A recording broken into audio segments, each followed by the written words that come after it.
Namaste. Welcome, friends. I keep finding in my life that the deepest truths are the ones that we regularly forget. And one of these is radical acceptance, really, of exactly what we're experiencing in the here and now is the gateway to everything we long for love, wisdom, peace, freedom, radical acceptance. And without being aware of it, in many moments, what's really happening is that we're at odds with reality. We're turned against ourselves or judging another or feeling resentful or just feeling oppressed by life. And so one of the real big shifts for me over the decades, and this hasn't been sudden, is that while all those ways of resisting life come up, judging myself, judging others, the lag time has decreased. I'm in that kind of resisting trance for shorter amounts of time. And then there's this recognition, oh, okay, I'm fighting reality. And then there's a kind of relaxing open. And the two questions that really help me are, so what is actually happening right now? And can I be with this with kindness? Radical acceptance. It becomes increasingly clear that the boundary to what we accept is the boundary to our freedom. So, as many of you know, this was the center teaching in my first book, Radical Acceptance. And the book is a training in really how to embrace our inner life and all of life, how to love ourselves into healing. I like that phrase. Next fall, the 20th anniversary edition of Radical Acceptance is coming out. I've been working on it. There's a new chapter and a new introduction and an introduction to rain. And as I've been working on this, I've reflected a lot on the themes, and they just feel so alive and central that I wanted to bring them into one of these podcasted talks. And so I chose one I like from last year on radical acceptance. Okay, friends, may this serve your heart. May it be of benefit. Love and blessings to each.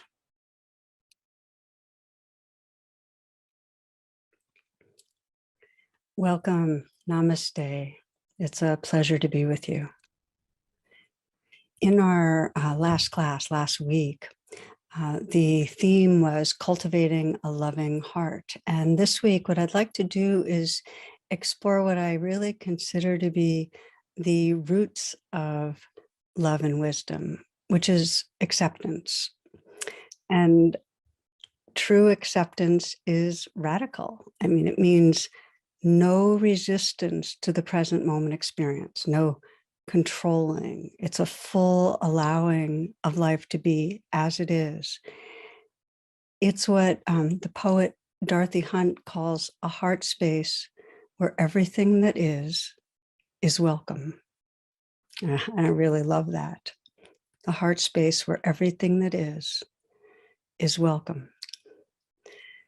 So when we're having a hard time, when we're fearful, when we're angry, we might not directly be able to open to compassion, to relating with loving presence. But what is possible, and this is the first step, is to undo our resistance to what's going on. In other words, to allow, to let what's going on just be. And that's why, and many of you are familiar with RAIN, recognize, allow, investigate, and nurture. The practice that leads us to loving presence, to nurturing and loving presence, is recognizing and allowing. It's radical acceptance. So radical acceptance takes training. It takes training to simply recognize and allow and let be what's here, because it goes against our conditioning. I mean, when we're stressed, when we encounter unpleasant experiences, like let's say you make a mistake or you're late for something, or there's a conflict with someone, there's really strong conditioning for our survival reflexes to take over: fight, flight, freeze, grasping. And it happens really quickly, and it's often unconscious because the intent of the survival brain is just to protect you. It's to control things as quickly as it can. It's not to accept. So in those moments when we're in that survival brain hijack, we're in a trance, we're contracted, we're cut off from, reason and empathy and compassion, and really from our whole brain, from our whole being. So the practice of radical acceptance is undoing that reflex to clench, to contract, to resist, and opening back into our full heart and awareness. Okay, a favorite story of mine, and this is an insurance claim that was put in by a bricklayer, and it writes this. He says, "Dear sir, I am writing in response to your request for additional information in block 3 of the accident reporting form. I put poor planning as the cause of my accident. You asked for a fuller explanation. I'm a bricklayer by trade. On the day of the accident, I was working alone on the roof of a new 6-story building. When I completed my work, I found that I had some bricks left over, which when weighed later were found to be 240 pounds. Rather than carry the bricks down by hand, I decided to lower them in a barrel, creating a pulley that was attached to the side of the building at the 6th floor. So securing the rope at the ground level, I went up to the roof, swung the barrel out, and loaded the bricks onto it. Then I went down and untied the rope, holding it tightly to ensure a slow descent of the 240 pounds of bricks. You will note on the accident reporting form that my weight is 135 pounds. Due to my surprise of being jerked off the ground so suddenly, I lost my presence of mind and forgot to let go of the rope. Needless to say, I proceeded at a rapid rate up the side of the building. In the vicinity of the 3rd floor, I met the barrel, which was now proceeding downward at an equally impressive speed. This explains the fractured skull, minor abrasions, and the broken collarbone, as listed in section 3 of the accident form. Slowing only slightly, I continued my rapid ascent, not stopping until the fingers of my right hand were 2 knuckles deep into the pulley, which I mentioned in paragraph 2 of this correspondence. Fortunately, by this time, I regained my presence of mind and was able to hold tightly to the rope in spite of the excruciating pain I was now beginning to experience.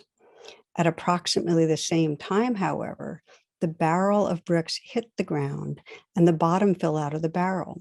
Now devoid of the weight of the bricks, the barrel weighed approximately 50 pounds. I refer you again to my weight. As you might imagine, I began a rapid descent down the side of the building. In the vicinity of the 3rd floor, I met the barrel coming up. This accounts for the 2 fractured ankles, broken tooth, and severe lacerations of my legs and lower body. Here, my luck began to change slightly. The encounter with the barrel seemed to slow me enough to lessen my injuries when I fell into the pile of bricks, and fortunately, only 3 vertebrae were cracked.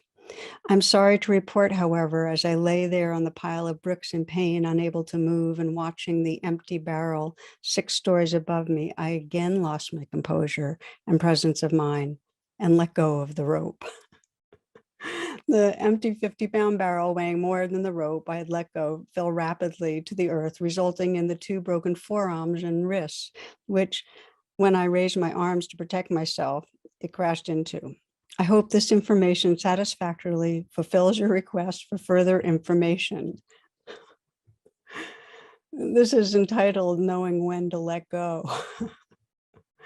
And it's fun because it's such a graphic example of the reactive trance getting us in trouble. And you might think, well, yeah, but where's the opportunity to release resistance and come into presence with this? And you're right, if you're getting dragged up and down the side of a building, you probably won't pause and breathe and reconnect, although it might have really helped this poor guy. So as we know, we're often reliant on our survival reflexes, and it's appropriate. They help us survive. If you're on the highway and someone cuts you off, we swerve, and or child's playing on rocks about to fall, we act really quickly. And for me, last week, I was walking on a path on the river, and a fox came trotting toward me, and it didn't stop. It kept coming at me, and all of a sudden, I realized, oh my gosh, this fox is rabid, and I yanked my dog off of the path. It was no thoughts, no breathing. It was instantaneous. And it was confirmed later by a park ranger that, in fact, there was a rabid fox uh, around the park area.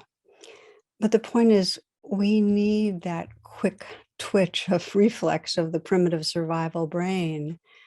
And those moments we're in a trance, we're hijacked by the amygdala. It's essential for survival. The challenge is when that hijacking is ongoing, where we're regularly in some sort of a reactive trance. And if you track your own suffering, it comes down to that habitual reactivity of resisting present moment, and instead the reflex to control, to judge, to grasp. And you can see it, let's say, in life patterns and relationships, how stuck we can get in being defended, that flinch response to tighten against criticism, or how we won't risk intimacy, or being controlling, trying to make others do what we want. We can see it how quickly we come down on ourselves, or see it with addictive patterns, rather than befriending our inner life and where the wounds are, exiting with substances or dependent relationships or overworking, anxious mental obsessing. So learning to undo that resistance to the present moment, learning to undo those habits of controlling, it's essential for evolving. It's what allows us to really live from our full potential, from our wisdom, from our love. So as you know, I've been talking about radical acceptance for decades, or at least some of you know. And what I'm finding is that every time I revisit it, it's a deepening understanding of just how powerful and key it is to waking up. I still remember my first radical acceptance workshop that I taught at Omega. And I taught at the same time that another workshop was given. I think it was Tony Horton, who's the creator of a well-known exercise regime.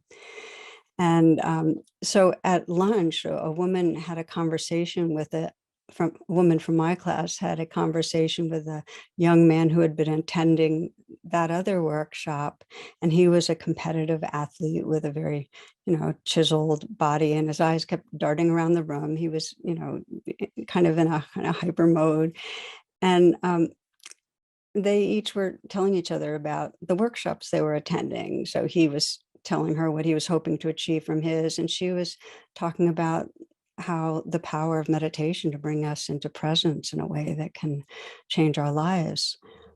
And so the conversation then went like this. He said, "I don't have time for something like meditation." She was silent. He says, "Well, how long do you meditate every day?" And she says, "Well, it ranges between 15 minutes and 45 or so." Then there's a long pause. And he says, "So what's the world record for meditation?" And you feel the energy of it, and that the gifts of radical acceptance of meditating is not achieving anything. It's really becoming fully who we are, living from an awakened heart mind. And the Buddha is a kind of archetypal example of our evolutionary capacity to meet life with radical acceptance, to shift from that trance of reactivity to living from our wholeness. And I often reflect on a wonderful story that was told by Thich Nhat Hanh of the Buddha's encounter with the shadow god Mara. And Mara is the god of greed and hatred and delusion and all the parts of ourselves we don't like. And as many know that, Mara appeared regularly through the Buddha's life. And Thich Nhat Hanh describes one encounter where Mara appears as the Buddha's teaching a large gathering out in a field, and Mara goes skirting around the outside edges of the group. And the Buddha's loyal attendant, Ananda, saw him, and he was kind of freaked out, and he went up to the Buddha and said, "Oh no, Mara's here." But the Buddha basically said, "No worries." And he went right over to Mara and he said, "I see you, Mara. Come, let's have tea. I see you, Mara. Let's have tea." So let me share what strikes me about this, which is he didn't go to Mara and say, "I love you," or embrace Mara, the N of rain. It wasn't nurturing. He wasn't celebrating. Nor did he hear about Mara being there and then say, well, who or what is aware of Mara being here, and just see Mara as a kind of empty, impermanent phenomena. There's no Buddha, there's no Mara. No, he didn't do any of that. He just, this very first step, "I see you, Mara. Come, let's have tea." We begin with radical acceptance, with not resisting the reality that's right here. There's a transformational power in the moments. If something difficult arises in your life, let's say a wave of fear or anger, and if you can pause, and if in that pause you can, with mindful awareness, just say, "I see you, anger," or "I see you, fear. Let's have tea. Let me just be with this." In those moments, you're no longer a victim of those emotions. You're no longer possessed by them. You're not in a reactive trance anymore, because here's what happens.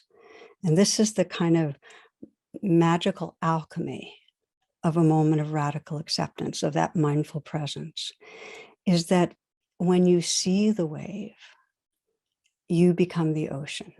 You can then relate to the wave and let it be there. You're no longer caught inside the wave. And that's where the freedom is. I see you, Mara. In that moment, you're no longer at war with Mara. You're a larger awareness. When I was new to teaching retreats, I think it was one of my first few retreats, I encountered one of the most powerful illustrations of this shift from being kind of caught in something to that presence, that freedom that can respond. And it happened when I was doing an interview, meeting with one man who had Alzheimer's, and he was there with his wife, and his wife is helping him move through the retreat. But I asked him how he was doing, because he seemed to be in pretty good shape. And he described something that happened right at the beginning, the early onset, when symptoms were first showing up. He was a psychologist, also a meditator of about 15 years.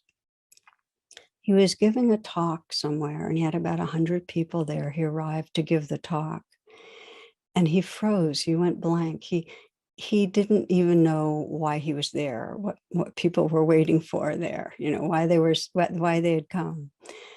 And so here's what he did. First, he didn't do anything. He just kind of paused. And then he started naming what was going on inside him. He would say, anxious. And then he bowed. Then he would say, confused, and bow. Embarrassed, bow. He kept doing that. And finally, heart pounding, bow. Breathing and relaxing, bow. And things calm down. And one of the students, they had tears in their eyes, and they said, no one has ever taught us like this. And what had he done? First, when the intensity started happening, he paused. He didn't try to resist it. He didn't try to pretend, nothing. He just paused, and he began naming what was going on. I see you, Mara. Bowing, just letting it be.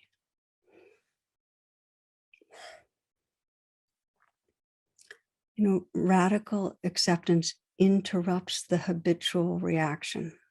It gives space for what's here to unfold in a healing way. And for this man, he shifted from, the victim of a disease, from somebody who was possessed by reactivity, to a larger awareness and presence. So I have found it helpful when caught to consider radical acceptance as two questions. And the first question is, what is happening inside me right now? What is happening inside me right now?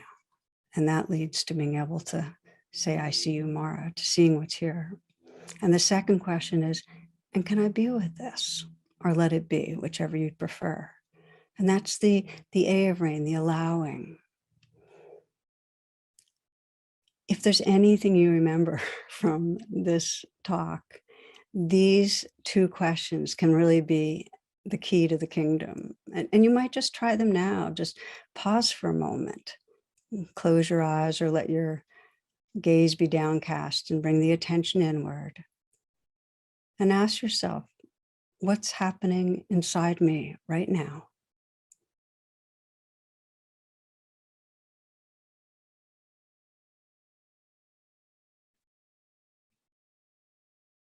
And can I be with this?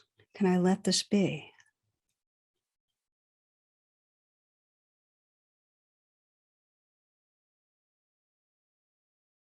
And just notice, even in a few moments, some enlarging of presence, that you're not as much caught inside something as you're the ocean, you're the awareness that's aware. Okay, so come on back. I often get the question, doesn't this make radical acceptance a real passive, or lead us to inactivity? And, what if we're in an abusive relationship? Or what about all the suffering in our society? So I just want to say here that activity is an essential expression of our aliveness. We speak, we move around, we engage with our world. The question is, when we get disturbing news, or when someone mistreats us, or as we face our world, as we face the racism, the spiking of anti-Semitism, the undermining of democracy, all the sufferings of our world, climate change, do we react or do we respond? In other words, do we react from the amygdala, from our conditioned fears, with anger, with blame, with more violence? Or do we have the capacity to pause, to open to the moment without resistance, to feel what's here, and then respond from a larger space of awareness, from our natural intelligence and our heart? React or respond? The reality is, for most of us, because our habits of reactivity are so deeply grooved, that when things happen, like the kind of things I just named, when we get stressed, we find ourselves initially launching into our old patterns. And I found it really helpful to reassure myself that no matter how much I've been on a reactive streak, no matter how long it's been going on, in the moments of remembering, oh yeah, what's happening inside me right now? Can I be with this? That's a moment where the doors to freedom start opening. And the more we interrupt the old habits, the more we're nourishing new, wholesome kind of patterning. So a recent example of the power of radical acceptance in my life, one of my most intentional interrupting patterns is when I find myself judging others. I have a kind of a dedication to, okay, let's interrupt this when I catch on that it's going on. Well, a few weeks ago, I had some email exchanges with a colleague I work quite closely with, and we were disagreeing about the timing and the content and the shaping of an event. And I felt the growing tension in the emails. The messages were getting a little bit more and more terse. Well, right before going to bed, I shot off an email arguing my position. And then I went offline, which in retrospect is, kind of like hanging up on somebody, right? Anyway, I was in a reactive streak. And then there I am in bed and I'm tossing and turning, and it's clear that my tone was pushy and not collaborative and not friendly. And I realized I'd, broken two cardinal rules. And one is to wait and never send an email when I'm inwardly reacting and judging. And the other is never, ever, ever do it in the evening when I'm tired and on empty. So there I am in bed and there's no distraction. So there's nothing to do but feel that inward churning. You know how it is. So okay, let's be with the reality. That was the beginning of, okay, let's pause and stop resisting by being off in my thoughts and sense what's here. So I deepened attention and what's happening inside me right now. And I could feel the sense of rightness and annoyance and the judging, the tightness in my body. Okay, can I be with this? So feeling it, allowing it. Again, this is the recognizing and allowing of rain. But then I continue doing it. Okay, well, what's inside me in this moment? Recognizing again, oh, so self-aversion. Just not liking that righteous judging self. Can I be with that self-aversion? So just feeling it, opening to that. And then again, what's happening now inside me? Oh, really wanting to feel connection, to feel open-heartedness. Okay, be with that longing, being with it, being with it. And gradually the longing became just that, more open-heartedness. And realizing, okay, now I'm back home in more of that oceanness, more of who I really am. So that process of recognizing and allowing over and over again undid the resistance and the reactivity. So next day, later in the afternoon, we jumped on the phone and I apologized for my tone and being overbearing and owned my uptightness. And it was warm. It was collaborative. We found our way and actually left with a deepened sense of connection and appreciation, because the bumps are never the problem. It's not the bumps. It's when we keep on resisting the underlying unpleasantness, keep needing to be right, keep being defended, keep being aggressive, and not really touch into what's going on underneath, that we end up getting caught in the suffering. So radical acceptance, it undoes that conditioning to resist the waves, to resist reality. And by releasing resistance, and this is the gift, we open to a fullness, an oceanness of who we are. And it's a superpower, and it really frees our spirit. Let me just pause again here and invite you to check in. If it helps to close your eyes or lower your gaze, again, to have that intention towards radical acceptance, to simply notice what's happening right here inside you and let it be.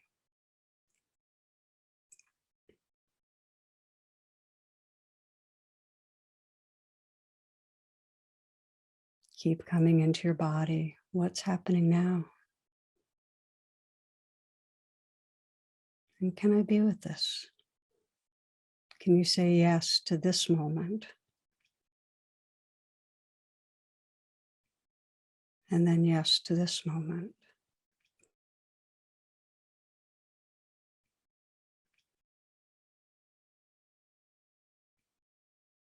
Notice what happens if the yes gets very unconditional and full.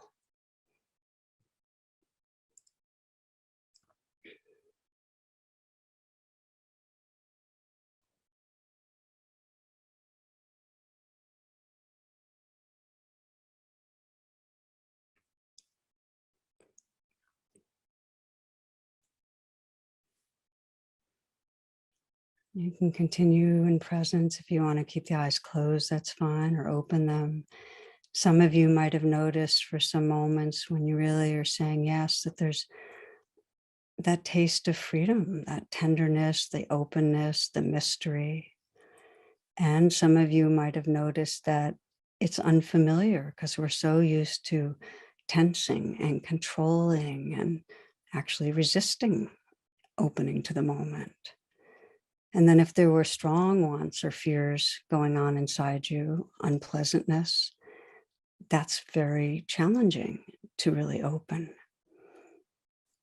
So that's where I want to go now. We're going to take a look at how, how does radical acceptance help us loosen the grip when we're really caught in that trance of reacting to very unpleasant emotions? How do we move towards the compassion and freedom then? And it always helps me to understand that emotions get stuck when there's a looping of negative thoughts and feelings. For instance, one of the big stuck places, something's wrong with me, that sense of deficiency. And when we have thoughts of what's wrong with us, that brings up fear or shame. And then the fear or shame in our body drives more thinking where we're looking for evidence of what's wrong with us. And it keeps looping. Or let's say we're feeling like something's wrong with you, with some other person, with somebody we know or don't know, that those thoughts of what's wrong with them bring up anger and blame, which then deepen the feelings in the body, which bring up more anger and blame, and we can be in that looping for a long time.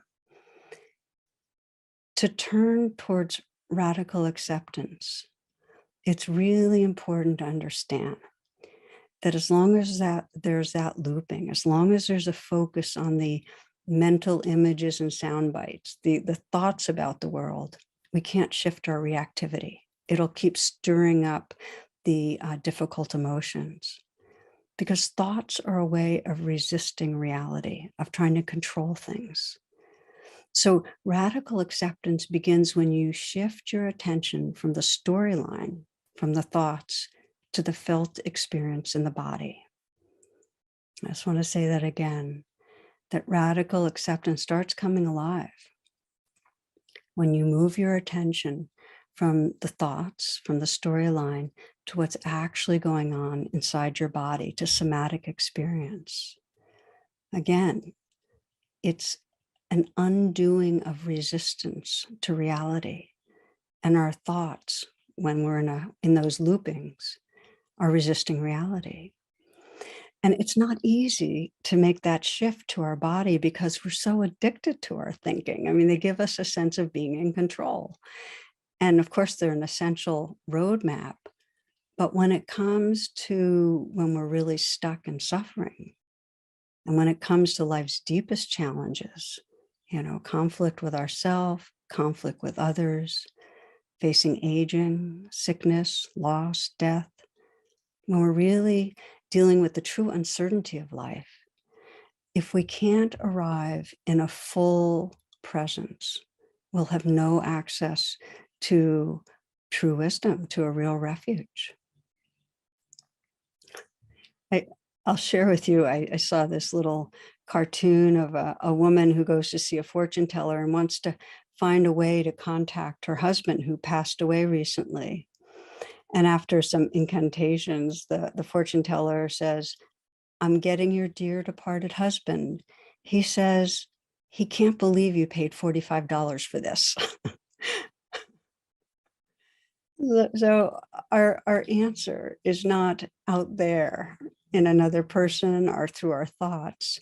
It's coming right back here. It's making that U-turn right back into what is going on inside us. And I'll share another personal story that has to do really the importance for me of the shift from stories to immediate experience. As I started writing this talk, and I often start talks a few weeks before I actually give them, just kind of gathering and deepening into the domain. So I was just starting to write this talk, and I had put tofu in the oven, and I was aiming to have lunch ready before my next Zoom meeting. So when I went downstairs, I flipped and I seasoned the tofu, And then I had to do some more stuff. So upstairs, so I went back up. And then when I went down to take it out finally, what I found was it was still on the counter. I'd never put it back in the oven again. I'd flipped it, seasoned it, and not put it back in. So there the oven was blasting away at 420 and my tofu was still sort of raw. And I had this instant wave of frustration. I said something like, "God damn, Tara, you're so stupid." And then, of course, that's not common self-talk. So I kind of smiled, and shook my head. Okay, no big deal. Most of us have done mindless stuff. And then reflexively, we blast ourselves, and that kind of thing can pass, not go into a looping or a deep grudge. But here's the thing. Through that day and the next, there was a handful of these other small things that went down, like not being able to remember the name of something. In this case, I was trying to remember the words kitchen island, and all I could come up with was kitchen counter. Jonathan had to move this large bag of birdseed because I could not get it to move. He had to help me with a computer tech thing. Ditzy little things, walking into the room and forgetting why. Being outside walking and my knee starting to hurt. The point is, by the end of that next day, I wasn't feeling so good about myself. There was a sense, okay, the operating systems are declining. And then with that, the judgment, the self-feeling diminished, less than. So, of course, this is not the first time I've faced up to this aging thing, the body, mind deteriorating.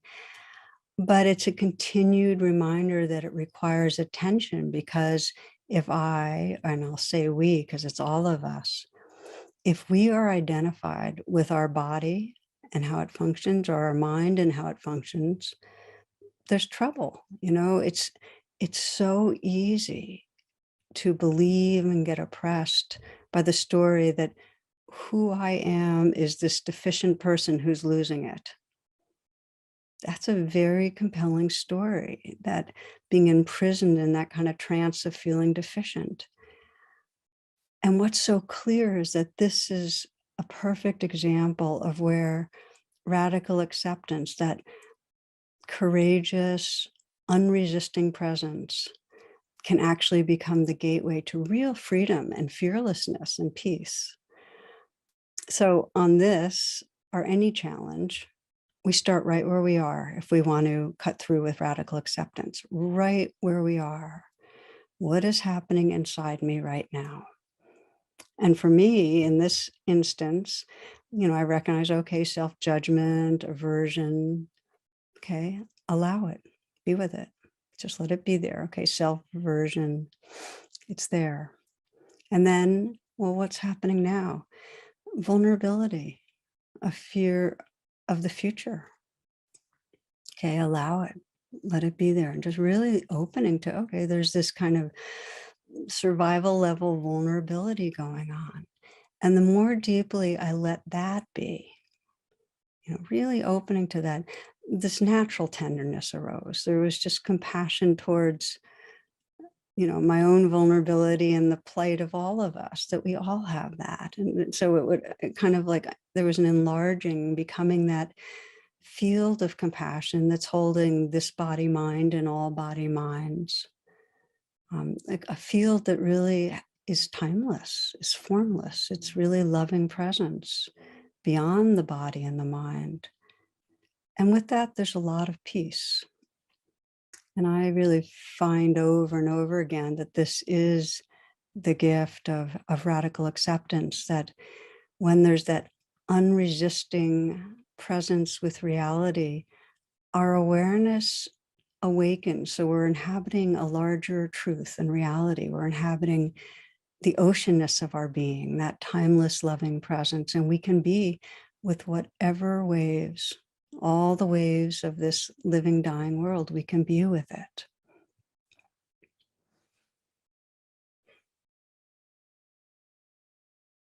So in this talk, my primary focus is really being on accepting ourselves, our own life, but the same exact process extends to accepting others.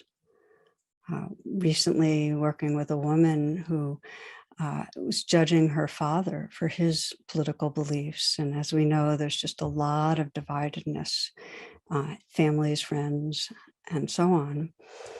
So I asked her, okay, when you encounter this, when it comes to mind or when you're with your father, what goes on inside you? That's that first question. What is happening inside you? And her response was, oh, I think of all the harm that his beliefs cause. So, okay, let that be there. And if you get under your thoughts, then what's happening in your body? You have the thought that there's a lot of harm. What happens in your body then? Because you have to get under the storyline. So she got in touch with anger. And I said, okay, can you be with that? And she opened to the anger and opened to the anger. And I said, now what? What's happening inside you now? And there was fear. There's fear for how our world is going. Open to that, open, open. Again, this is, I see you tomorrow. Let's have tea, being with what's here.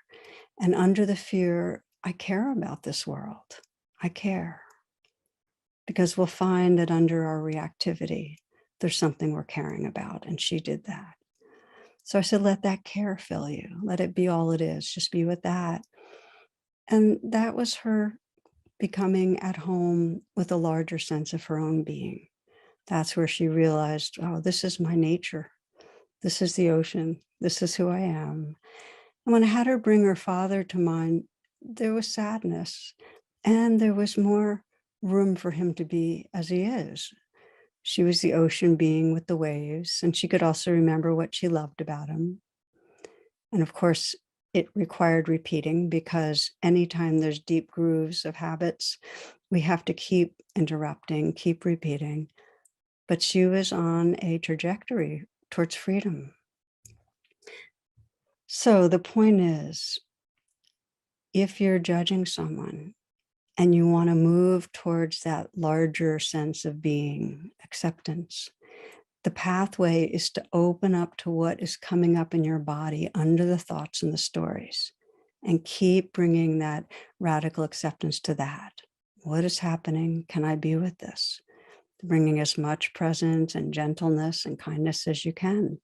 And you'll find you'll naturally undo the resistance that not only was pushing away the negative feelings, but also pushing away the vastness and beauty and wisdom that's inside you.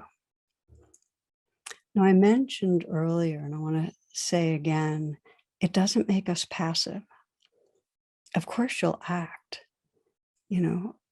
possibly you'll communicate with the person if it has to do with judging someone, or you'll engage in the world. But the process of presencing and acceptance will allow you to act from your true intelligence and heart. I mean, that's why the great leaders, current and past, leaders like Nelson Mandela, Gandhi, they dedicated time to practices like this that connect us to our heart and our spirit.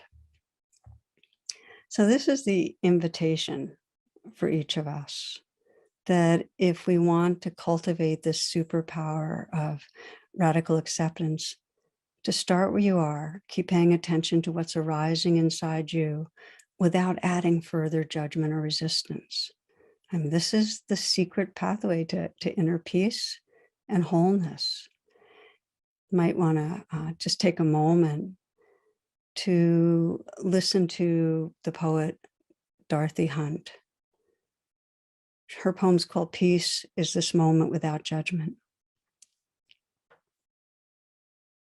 Do you think peace will come some other place than here, some other time than now, in some other heart than yours? Peace is this moment without judgment. That is all.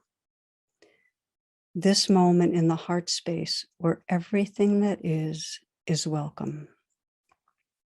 Peace is this moment without thinking that it should be some other way, that you should feel some other thing, that your life should unfold according to your plans. Peace is this moment without judgment, this moment in the heart space where everything that is is welcome.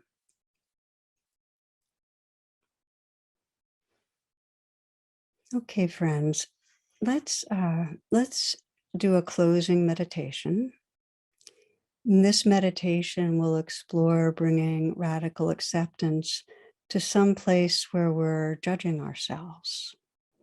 And I invite you to take a moment to resettle. In other words, feel your posture.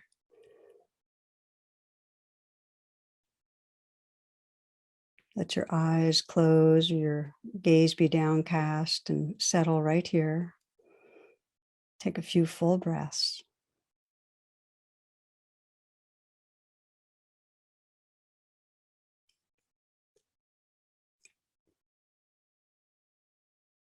And you might bring to mind where you're finding yourself getting snagged in self-judgment these days.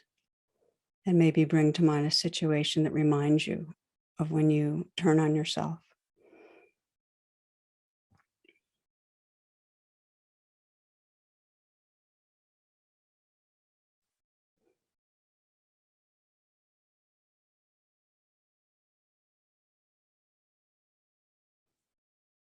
Let the situation be close in,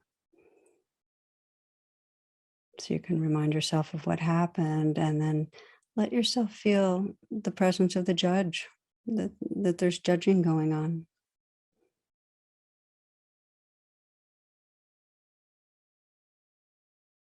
What you're believing about yourself.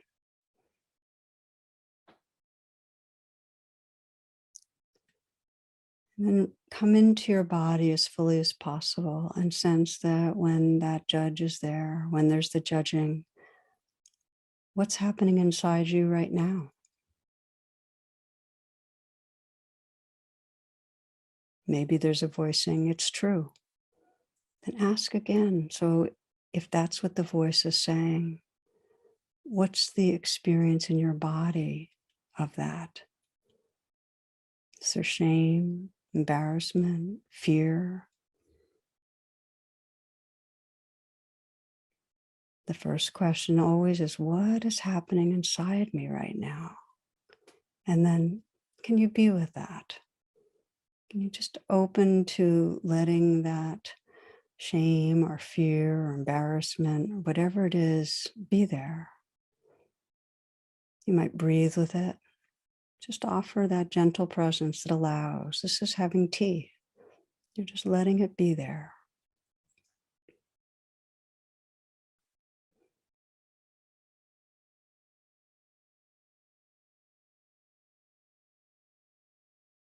Staying in your body, you might ask, okay, so what's happening now? Is there something more that's going on that wants my attention? Maybe something layered under that. Just noticing what's there. Again, you're saying, I see you, Mara. And then have tea with that, just open to it. Breathe, be gentle.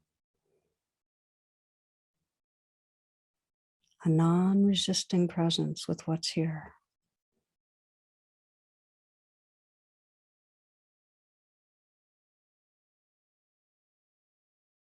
And sense if there's something else going on. What is happening inside me right now?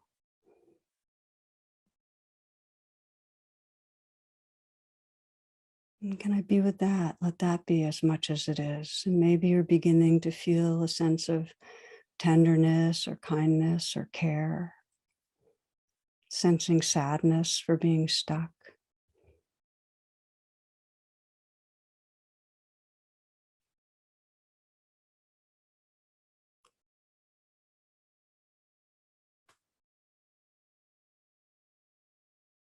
You might sense underneath it all what it is you're really caring about, what's mattering to you, what you're longing for.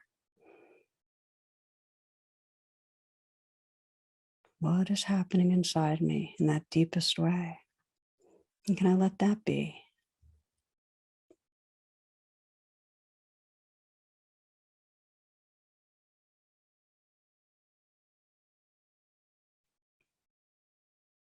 Sensing in the presence that's here who you really are. that awareness, that compassion that's holding and relating to the waves. Just noticing the shift from being caught in the waves of judgment or reactivity to a larger presence that's more truly your home. And sense the peace, the freedom, when you can respond to the waves, but not be in reaction.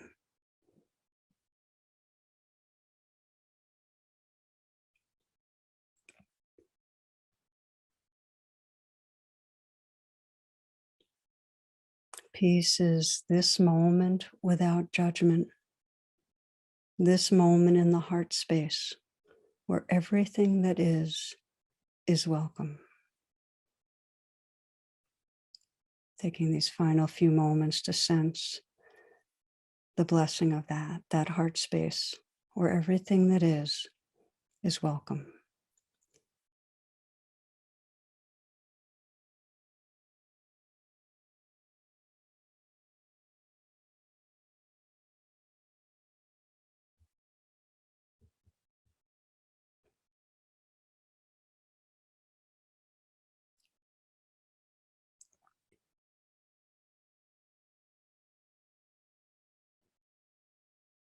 Taking a few full breaths.